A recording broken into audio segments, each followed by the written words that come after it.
Welcome to Kindness Stories. Every day we bring you powerful tales of courage, justice, and the incredible strength that lies within ordinary people.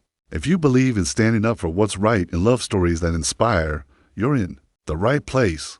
It was the second week of school when Nyla transferred to Eastview High. She walked through the front doors wearing her oversized hoodie, gripping the straps of her backpack like it was her only shield from the world. Her dark, tightly coiled hair was tied into a bun, and she kept her eyes on the ground as she made her way through the unfamiliar hallways. She had just moved from Atlanta with her mom, who had taken a new job in this quiet, mostly white town, where Nyla stuck out like a thundercloud in a sunny sky. She didn't talk much on her first day, mostly observing, listening, trying to understand the way things worked at Eastview. The cliques were obvious: the loud, cocky football players, the influencer girls who acted like they were celebrities, the drama kids with their expressive hands and dramatic conversations. Then there were people like her loners, quiet ones, who floated around unnoticed. But even on her first day, she noticed something else. The way some kids looked at her, not just curious glances, no, these were cold, smirking looks, like they had already made a decision about her before she opened her mouth. Her first real interaction was with a girl named Tessa. During third period, Nyla accidentally brushed past her in the hallway, just a gentle bump, barely noticeable. But Tessa spun around like Nyla had slapped her. Watch, where you're going, new girl, Tessa snapped, her voice loud enough to make nearby heads turn. Her friends, Mia and Brooke, stood behind her, arms folded, waiting for a show. Nyla mumbled a soft sorry and kept walking, but that moment sparked something. By lunch the next day, Tessa and her crew had started referring to Nyla as the mop girl, whispering, giggling, and sometimes even saying it loud enough for Nyla to hear. She tried to ignore it. Her mom had always told her to rise above, that not every fight is worth fighting, that silence is strength. But silence has its limits. To weeks later, Nyla was cornered in the girls' bathroom. It was during third period. She had just asked to use the restroom, needing a moment to breathe after a tough pop quiz. She pushed open the bathroom door, only to stop dead in her tracks. Tessa, Brooke, and Mia were already there, standing by the mirror, as if they were waiting. Well, if it isn't Mop Girl, Brooke sneered. We were just talking about how tragic that hair is, Tessa added, stepping forward. Nyla backed up toward the door, but before she could grab the handle, Mia slipped behind her, locking it. Where you going? Tessa asked mockingly. We just want to help you out. Give you a makeover? Nyla's heart pounded. She looked around for an escape, the stalls, the small window, but it was too late.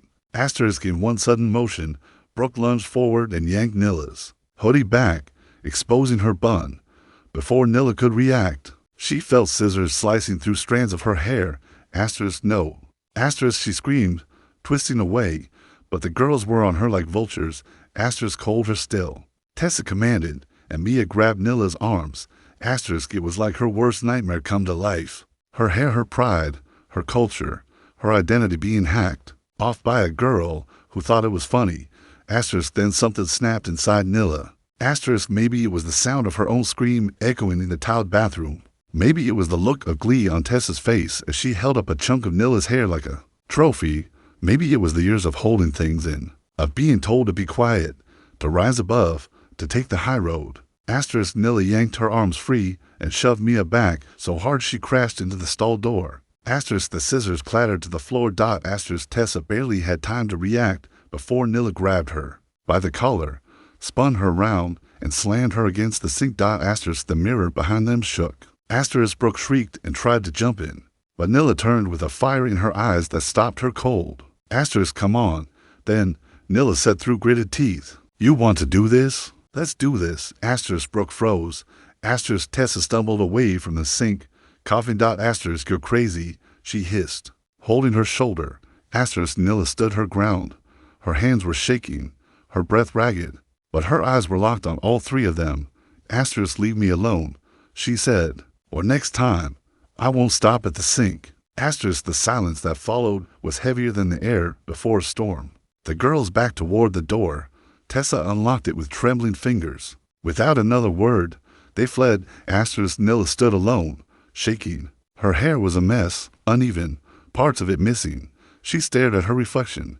The tears came then, not because of the pain, not even because of the hair, but because she finally fought back. Asterisk, when she walked out of that bathroom, she didn't go straight to class. She went to the front office and asked to speak to the principal. Asterisk, it took less than 30 minutes for everything to unfold. Asterisk, security footage showed the 3 girls entering the bathroom minutes before Nyla did. Asterisk, the principal called in the girls. One by one. Asterisk, by the end of the day, Tessa, Mia, and Brooke were suspended. Word spread like wildfire. People started whispering a new nickname in the halls. Asterisk, Sink Slammer. Asterisk, but the nickname didn't bother Nyla. In fact, it made her smile. Asterisk, the next morning, she came to school with her head shaved, no hoodie, no hiding, just confidence. Asterisk, in this time, people looked at her differently, with respect, some with guilt. A few even apologized. Asterisk, a girl from her math class approached her at lunch. Asterisk, I saw what you did, she said. That was incredible. Asterisk, thanks, Nyla replied. Asterisk, the girl smiled. You want to sit with us? Asterisk, Nyla looked at the table. 3 other girls, all of them watching her with open curiosity, not judgment. Asterisk, sure, Nyla said, and sat down. Asterisk, she made friends after that, slowly, cautiously, but real ones, friends who knew her story and respected her strength. Asterisk, weeks passed. Then months. Asterisk, Nyla joined the track team. Turned out she was fast, really fast. Asterisk, coach started calling her the Storm. Asterisk, by the end of the year, she was winning medals, holding her head high, owning every hallway she walked down. Asterisk, Tessa, Mia, and Brooke returned from suspension, quieter, more cautious. They avoided her, and if they ever dared whisper, it wasn't loud enough for her to hear. Asterisk, because Nyla had earned something they would never have again. Asterisk, fear. Asterisk, respect. Asterisk, and a reputation that no bully could break. Asterisk, her mother cried the night she told her the full story, but not out of sadness, out of pride. Asterisk, you're brave, she whispered. Braver than I ever was. Asterisk, Nyla smiled. I just got tired of running. Asterisk, from that day forward, Nyla became a quiet legend at Eastview, not because she fought back, but because she refused to be broken. Asterisk, and because sometimes the kindest thing you can do for yourself is to stop being silent. Asterisk, thank you for watching Kindness Stories. If this story moved you, inspired you, or reminded you of someone who needs to hear it, like, share, and subscribe. We believe every voice matters, and sometimes the quietest voices become the loudest when they finally speak up. Asterisk, until next time, stay kind, stay strong, stay true. Asterisk.